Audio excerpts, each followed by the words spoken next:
Okay, welcome back to Grant's shop. I am the human tennis ball. Well, actually, I kind of like this shirt. Call myself a tennis ball because I do bounce around from project to project. Anyway, you like that? Official fireworks staff? Believe it or not, I was part of the Brigham City fireworks display last July. So, anyway, I want to show you guys something that you may have been waiting for some time. There she is, the Camel. But you know what? It kind of looks odd without a couple of top wings on it. That's the only major thing I have not built yet. So, that's what we're going to do. We're going to build ourselves a set of top wings. So as usual, I like to consult this, believe it or not, Haynes Softwidth Camel owner's manual.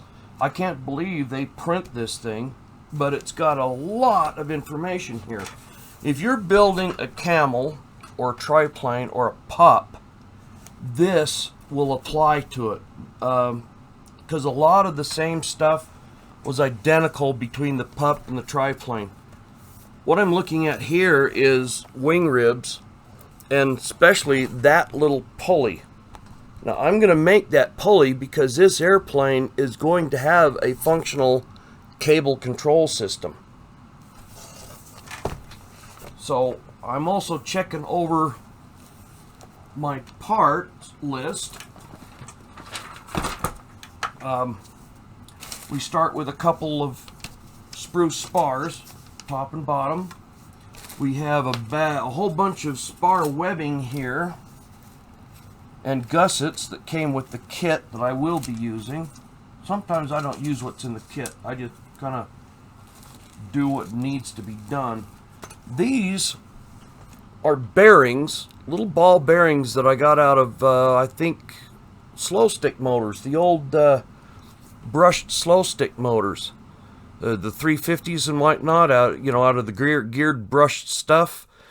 Those I'm going to use on the inside of the pulleys. But I'm going to run this down the inside of the leading edge of that wing so I can feed the cable down in there without, after the thing's covered. I should be able to get it all the way to the end where the pulley is, because where that pulley is, there's a little panel. Let's see if I can find it. There's a clear panel that goes over it with some screws so that you can inspect the pulley without having to open up the wing. You can see the backside of it right here. It's an aluminum plate with a piece of clear plastic over it. So hopefully I can feed it all the way down that clear plastic tube over to here, and then I can feed it down. I'll have another little tube that will route it out of the wing. Okay, let's work on a trailing edge here. This airplane uses a wire, a piece of steel wire as a trailing edge. It's really a good idea. I believe the real ones are built very similar to it, but I'll tell you what, it takes some work to get that wire to the right shape. You just got to keep bending it and laying it up against the plan until you get it correct. And this is where Grant's hands give out. Now let's get closer. And it still needs to go tighter through here. Little by little. You don't want to heat it up and bend it, because then you'll take the temper out of it. And this needs the temper in it in order to hold its form. Because when I put the fabric on this, and I'm going to be using SIG coverall, it will tighten to the point where it could really distort this part. Okay, I've got the wire here on the aileron shaped, and you notice these little pieces here on the plan, it shows that they get soldered on. I can't quite see that one. There's one here that you might be able to pick out. They get soldered onto this and then glued onto the rib.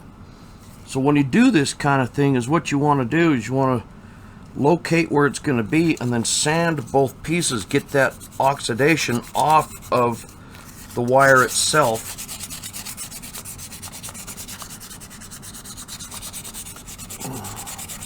All right, I'm doing some close-up work here for the first time, people, so bear with me. All right, now I need to, looks like I need to contour this part just a little bit for that bend, because it's not a 90 degree like this is showing. So we're gonna bend it past 90, and we're gonna pre-fit it. Well, that's definitely past 90. Wow. Okay. Take some of it out. Now, I don't get everything perfect first time. I mean, look at what I did and what I had to do to put that clear plastic tube in. Let me see if I can get that camera just a little bit closer. What I had to do with that clear plastic tube to get it in the wing, you know, and I'll show you how I'm going to fix my mistake from before. There is a cool way to fix that kind of thing. If you've gone too far and you need to drill a long distance hole, I'll show you how to accomplish that. Okay. Now, I'm going to put a piece of aluminum underneath there. First, I need to mark exactly where that's going to be, because I can't see where it is with the aluminum on there. So we're going to mark that right there.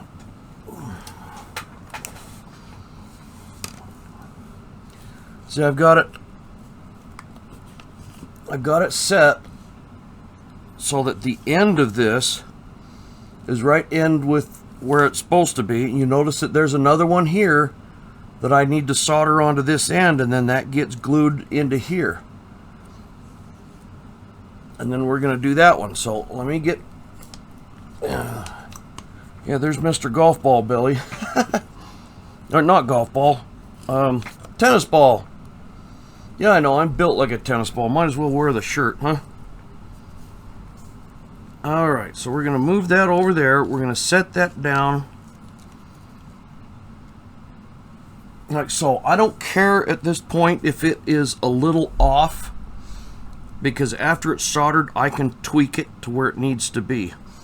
I do care, however, how flat it is. So, what I'm going to put on there is a piece of lead weight. That is literally tire lead. Lead weights that have been melted and put in a little baking pan for this. Alright, we're going to add a little flux. And then I'm going to take a soldering iron. And I'm going to heat this puppy up. Now, if you don't heat it all the way through, then what happens is you're going to end up with a cold solder joint. And then when you go to work with it, it's going to break loose. So make sure you heat that wire all the way through.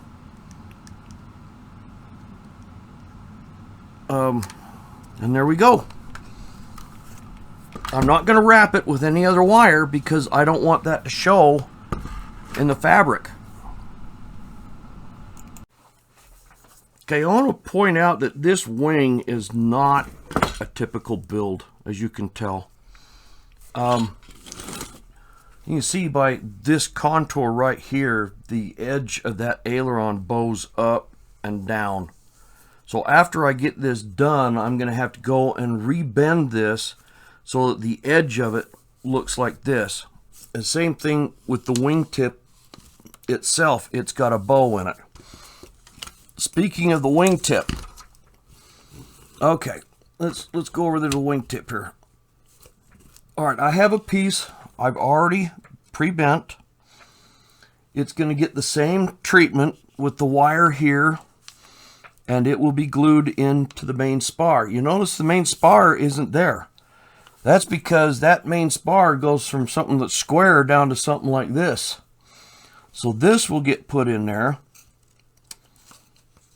and it'll get aligned later on so that, you know, I'm going to have to figure out how far this sits off the plan, and then it'll get glued in, and that will get contoured and bent.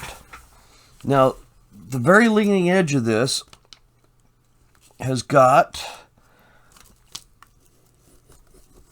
a fiberglass rod that is the leading edge of the wing right here.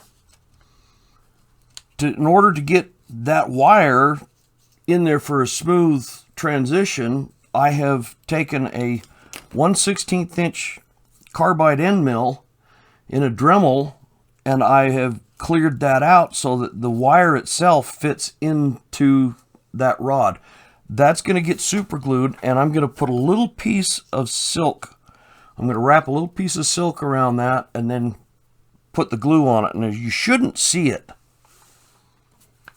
Okay, we got the wingtip on here, I hope. I hope it'll stay for a bit. No, that still wants to work its way loose.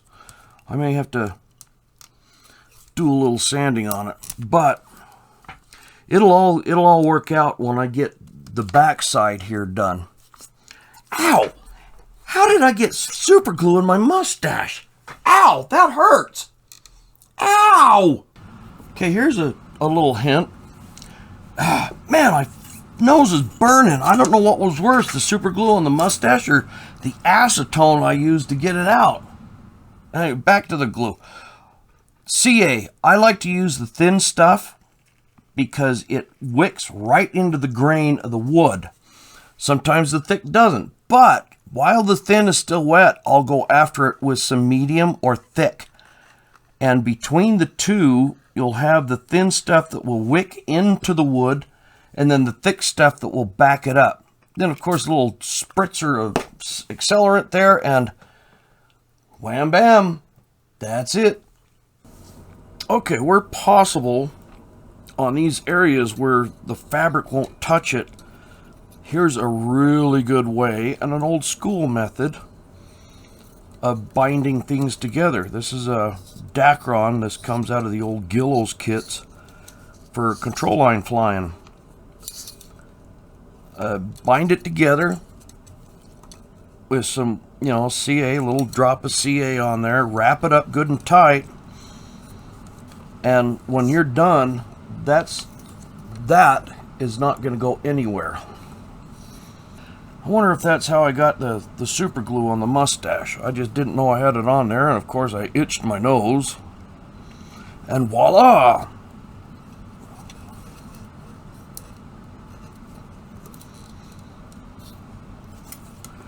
Alright, let's follow it up with a little bit of thick, right there. We'll put a little zapper on it.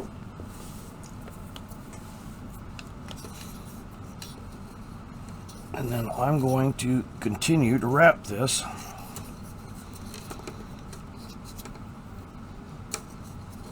You could even do that with some fabric, some of the like Sig coverall or even silk.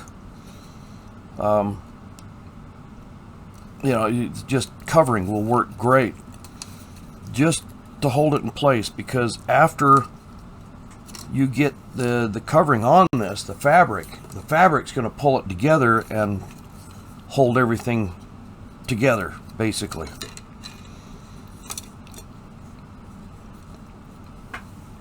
Now here's a little point of interest. I'm actually building on drywall.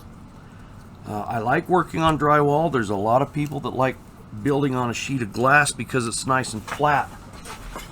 But in this case, my table I custom built to make sure it was absolutely flat. It's got a truss system underneath with some 3/8 plywood over the top, and then the drywall.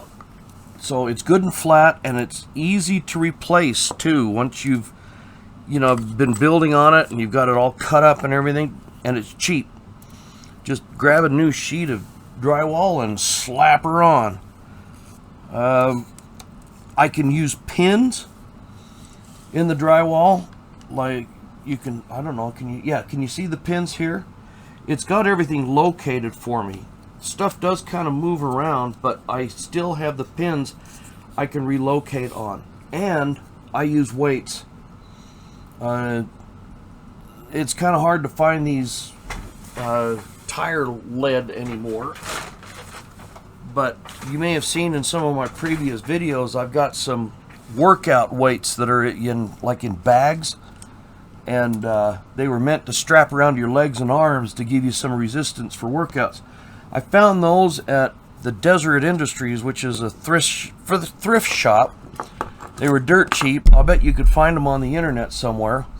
And they work great to weigh things down while you're working on it. Now this wing, I really don't have to worry much about warp like this, but I do have to make sure it's flat this way.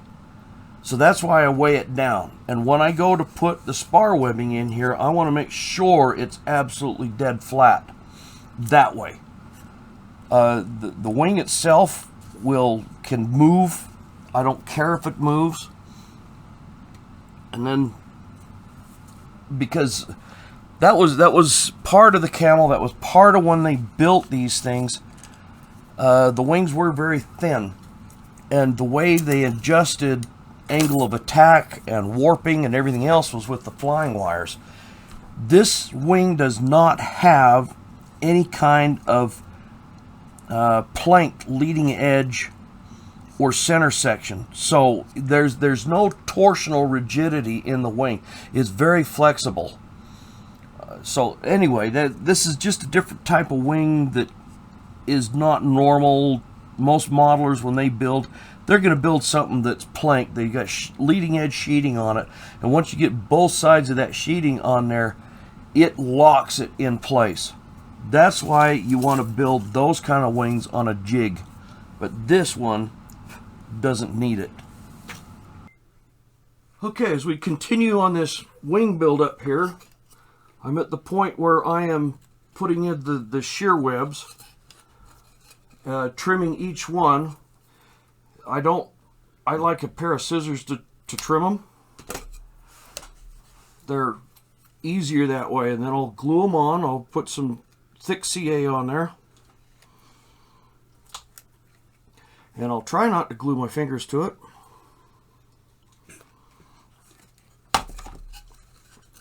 Position it, put it on there, and clamp it. And I'll keep doing this all the way down both spars. The rear spar only gets one on the front.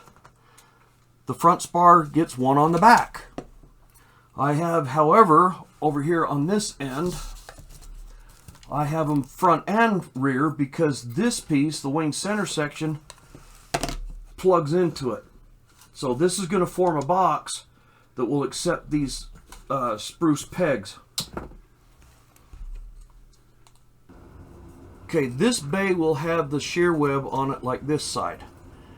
This one won't, because there is a strut mount that goes on there, and I will be filling that with a piece of pine so that it takes up the whole space, and then I can bolt a strut mount through it.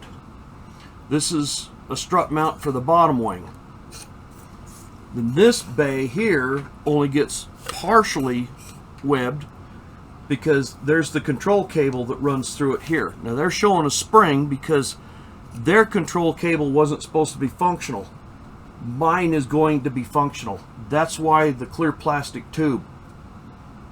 Okay, so now we're adding these cross braces. This keeps the wing in shape this way. Now when I make these, I'll cut them slightly oversized, and then I'll take a sanding block and I will finish them up so that I get a nice good tight fit. Just like that. Okay, let's move on to some cap stripping. I've got some cap stripping here, and to get it to go around this tight bend on the wing ribs, I'm going to wet it. I'm going to let that soak in for a bit, but while I let it soak in, I can pre-glue the end down. Oh, yeah, see, I broke it already. It's all right. It'll be supported with the rib. And while it's wet, it should form to the leading edge of this wing, like so. And then I'm just going to glue it all the way down. to the end here. If you ever have a tight radius you need to bend on balsa wood, water is the way to go. I really don't know what's worse, getting your finger stuck to your lip because there's super glue on it, or the acetone you got to use to get it off. And don't breathe in while you do this. Oh, that burns. Okay, so I got the top wing, the left panel of the top wing off of the building table. I still need to do the bottom cap stripping, but since it's framed up to this point, I can pretty much work with it in my hands. So, on to the right wing.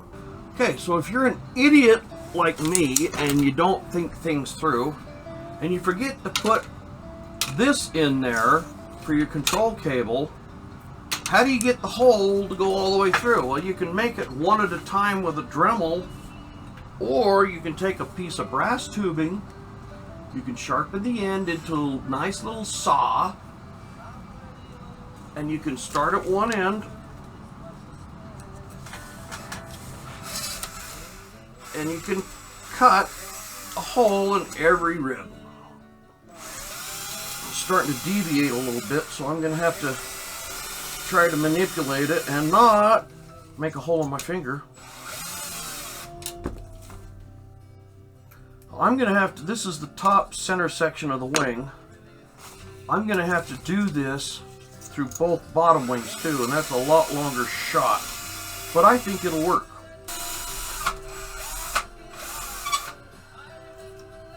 That's good.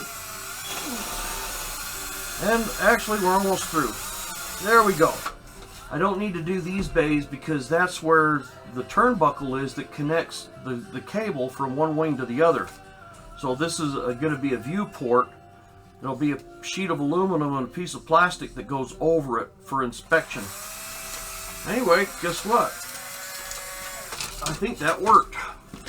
So let's get some of this tubing.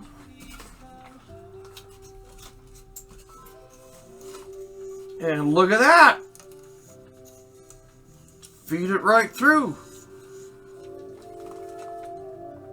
So I've got a handy little tool here that I made. It's a balsa stripper. It's a razor blade set on a block of wood. And I gauge the thickness of my pieces with these washers that are underneath the screw.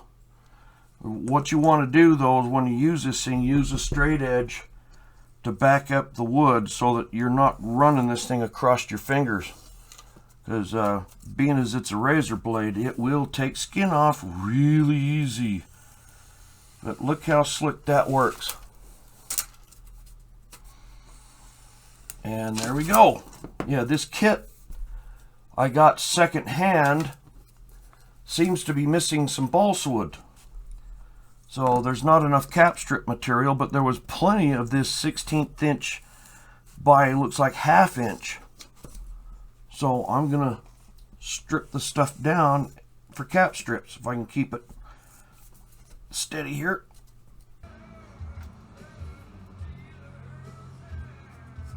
All right. Excuse me while I whip out a right wing. I am just about ready to embark on what I call a balsa storm.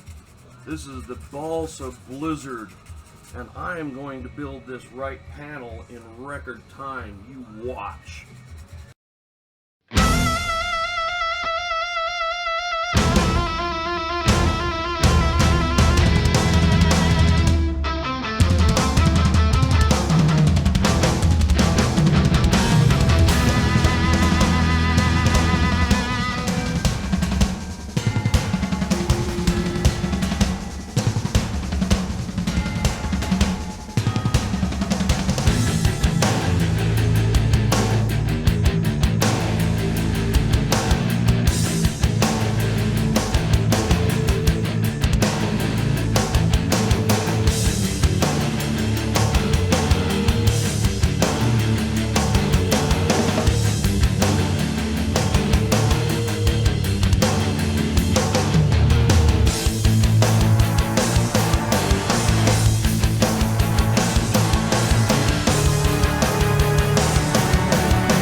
finally has 2 wings. It's all now roughly framed up. I have got a lot more work to do, a lot more sheet metal to come up, finish the landing gear. But all in all, I'm pretty happy the way she's turning out. Wings are nice and flat. No warps in them. I got to make strut mounts for the interplane struts, and pulleys for the control cables. But there she is. After what, 7 or 8 years, it's all now roughly framed up.